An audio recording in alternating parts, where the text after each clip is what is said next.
told you I'd see you again, didn't I? You and me, we're two threads in the same stitch. You see, I met some inspiring people out here.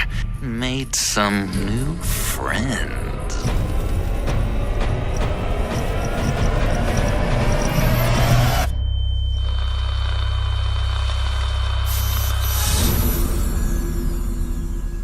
We are going to have so much fun.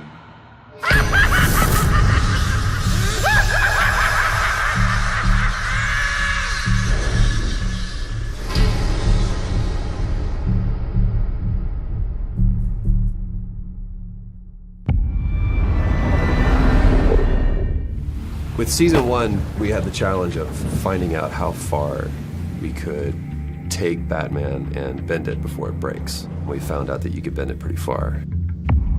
The thing that's a lot different for us is that we do a lot of gameplay as Bruce Wayne, which most games are very focused on Batman. In our game, you play both as Bruce and as Batman, so both sides of the identity. Season 1 was a story about you as Bruce Wayne, seeing everything around you kind of understood to make you up kind of all fall apart.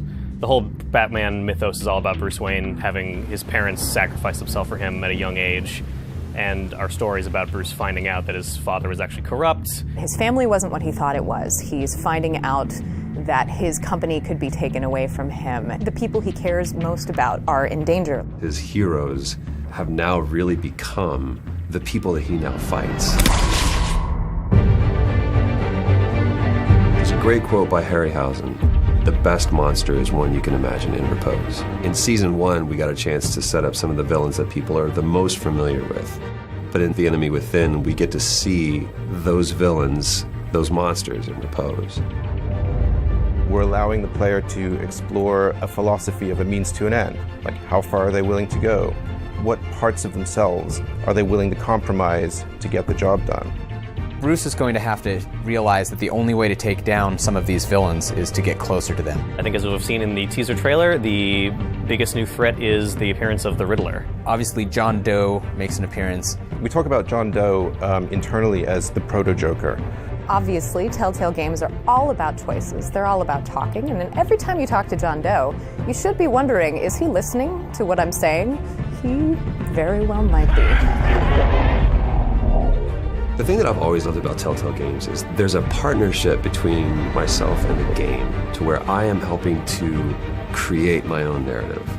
The stakes have never been higher than it does with a Batman game because now I'm creating my own Batman. The sandbox goes from here to here.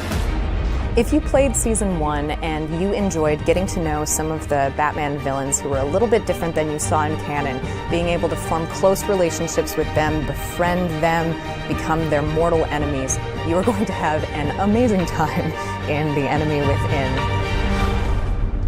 Telltale's Batman: The Enemy Within premieres this August. The billionaire or the bat?